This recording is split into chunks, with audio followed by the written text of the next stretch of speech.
everybody. Don't go nuts with the sprinkles. Yeah, don't go nuts with the sprinkles, Ed. Don't go nuts with this. So, You know, you can take the kid out of Palos Verdes, but you can't take Palos Verdes out of the you know, I have told that story like 8 times in the last 3 days to newspapers all over the country and wine bloggers. So, how did you guys get started? Oh my gosh, my dad was a farmer since 1972. He bought farmers. He bought Walter Reese. Blah, blah. So when you came, when you and my father were tasting those old vintages, he brought this to me. He brought this. People can be divided into 3 groups: those who make things happen, Ed; those who watch things happen; those who wonder what happened; and wine salesmen. That's funny. I never saw that. As they made it. Whatever happened to those videos, by the way? I haven't edited them yet. I see. Because you guys are so boring on them. I got to do something. I have to do like. You got the Sangiovese? Yeah. So this is from your buddy, isn't it? Yep. This is Chianti. I don't know why he insists on calling it Sangiovese. Yes, it is Sangiovese, but it's It says Chianti. Chianti on the back.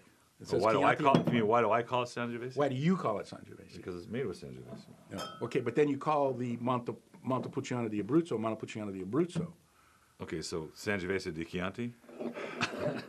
La Striscia Chianti. Oh, what a great This is one of my nose. favorite wines, period. I bought a bunch of cases for myself because it's very rare that I actually go crazy over something that I sell. But this one just was the knockout, you know, and great price. You know, it's Chianti. It's straight Chianti. It's not Colasenzi. It's not Classico. It has all the pedigree, though, in the palate of some of the better ones I've ever had. I know, me too, and it's just such a classic Chianti. You know, it's almost 100% Sangiovese. I think the rest of it, they got a little bit of Colorino in there, and it's just, you know, it's just well made. This is a big operation. They make a lot of wine, but it's amazing to me that somebody like that can really make terrific wine, and they make a lot of it. It doesn't. It's got some character about it, which gives it kind of a new world character. It's not that old musty sort of. No, not fiasco at all. kind of Chianti. No, it's real clean, real very crisp. fresh. You know, $24.99 on the shelf, $15.99 on the reorder price. You're not going to buy Chiantis for $16. That's No, all there is not to this it. quality. Not with the dollar the way it is. You know, and and the euro at $1, almost $1.40. But I'm doing a 96 on it. I think it's phenomenal. I'm gonna go 96 too. I think it's phenomenal. I mean, Love it. seriously. Unless mean, you're seriously. dyslexic, then I'm going 69. I'm sorry. Okay. Now, the worst experience I've had with a delivery of wine from anywhere in the world, because there's 2 worst ones. One was that Napa Valley, that Passarola Zin that we did that baked on the 5 freeway. The other was Montepulciano that was delivered that had raw eggs in Oh, it. And that was from Jean Lesec, really? who ended up, murdering his wife in Texas and is in jail now. I didn't know that. Yeah. No. Yeah. And George Spanik, Oh, that name rings a bell. whose but you're brother I talking just about- bought the Spanik, the original roaster for your chicken and turkey with that one, The wire, vertical roaster. wire tree. Yeah, the vertical that's roaster. a Spanik roaster. Oh, I didn't know that. Well, his Yeah. brother George used to sell me wine. Oh, I love that thing. That's a great little thing. And so he still sells. He has a website over the Spanik. So anyway, they sold me some Montepulciano because it's a very sensitive grape. I typically won't buy them if they're not here in America already. Right. Because they just don't travel that well. And this one though was in New York, right? Boston. Boston. And I this is a nice wine. This delicious is wine. the first one I've purchased probably in 15 years.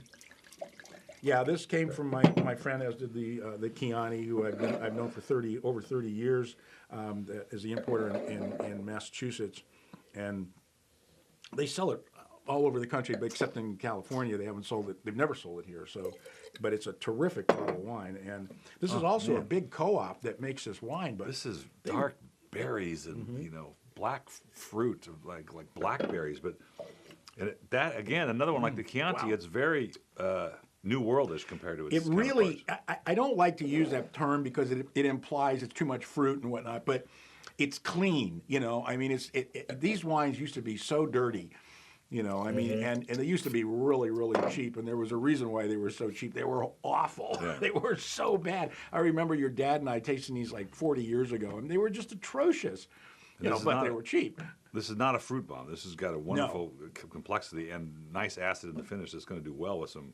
I mean, this is why indigenous wines, indigenous foods. I mean, I could have pepperoni pizza with this all day long. You can't argue that. You absolutely. And why is it? I mean, people go, well, I love it. They come back. Let's say they go to Italy, they taste this wine, and they buy a case of it, and they bring it home. They go, it doesn't taste the same when I brought it home. All the time that happens. It's because you're there in that environment, and the food. It's all made to work together. Exactly. I remember one of my best friends, who's also a customer, when he got married in Italy, and he comes back and says, "Oh, you got to get me this Chianti." Okay. And I tried. I really tried to get him the damn Chianti, and I had to buy it out of Florida, ship it here. It was a real pain in the butt. And I told him, I said, "Terry, I'm going to tell you right now, it's not going to taste the same." He says, "What do you mean?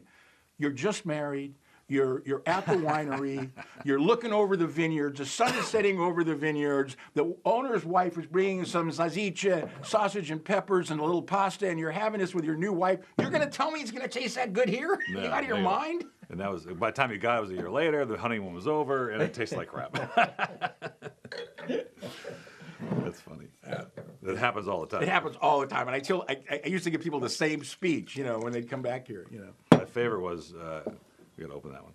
My favorite was my friend called me up and said, "Hey, I've got this Italian red I want you to bring in for me." He goes, "I ordered it from Italy, and it got here, and they sent it back." I go, "Why?" He goes, "Well, they said I needed a license." I go, "Yes, you do need a license." So I said, "I'll clear it for you." So a couple weeks later, I get this shipment of 2 cases of red wine from Italy in the office. I call him up. I said, "It's here, Scott." He goes, "Okay." He picks it up. And I said, "By the way," I go, "where'd you taste this?" He goes, "New York." I go, "Scott, if the wine's in America already, then why would you call Italy to have it shipped over here? It cost them a fortune." When it comes to wine, people lose any sense so funny. of sanity that they may have had in the first place. This wine continues to impress me. I always want to get it. I just don't want to show it too many times. But this is the Laurier Carneros district, great district for Chardonnay, and originally a label of one of the prolific Chardonnay makers. Oh, Mary Edwards, who was the first winemaker at Matanzas Creek back in the 70s, and a terrific winemaker. She sold the brand, and now she makes wine under her own name. But they've done a great job of continuing the tradition of making really, really good Chardonnay and Pinot Noir. And Carneros runs the base of this, kind of links Sonoma and Napa together, and it's great for Chardonnay and Pinot. I mean, it's in sparkling wine, and this is great balance. It's got wonderful oak. And real class act. This is definitely. We didn't rate the last one, by the way, the Montupoli di Abruzzo, and I'm giving it a 96. I'm going to give this a 96 too. 94, 95. 94 for the Montupoli. Actually, 95. 95 for this. This is a little classy wine. I really want to drink it, but we have lunch later, so I can't do it. $23.99 on the shelf, $16.99 on the reorder price. You get that subtle butterscotch, subtle exactly. Oak, right? Yeah, it's very, very nicely appointed. And the problem is they've been raising the price of this damn wine too, because now they're selling it because everybody's buying it, and its price just keeps going up and up and up and up. At $16.99, it's still a bargain. Still a bargain at $16.99. Well, Yeah, it's in a classic shape. It's a Mary Edwards bottle shape. That's true too, and those bottles are expensive. Okay. So this is it. So I had 6 Chardonnays this month. Amazing. But I can't, folks. I bring you what's out there. If I try to force myself to buy a Torrontés or a Viognier, it just tastes like junk. Though yesterday I tasted a really good Viognier. I think I'm gonna buy. But here's another Chardonnay this is from South America, Chile, yeah. Litu. This is also one of those difficult stories to write because they didn't give me anything on it. I wonder, can you tell me a little bit about this wine? No. What do you mean, no? I mean, well, it's made by somebody who doesn't want their name on the label. Well, then. What a fun departure from standard. Wow. Right? It's got this wonderful little, I can't tell what fruit it is. Like a star fruit kind of thing. Dragon white. It's really different. It's like, you know what it is? I'm getting right now, white nectarine here. Well, I'm getting some white nectarine, but you know what else we're getting? You know how we always get green apple out of Chardonnay? This is red apple. This is like a golden. I'll buy that. This is like a golden delicious. You're right. You're absolutely right. It's not the green apple, that tartness. It's kind of and you're kind of shocked when you smell it and taste it. You go, what is that? I never tasted that in a wine before. And that's probably what intrigued me. Really, it's amazing. It's really like fun. a Fuji or a Red Delicious apple. Yeah. It's amazing.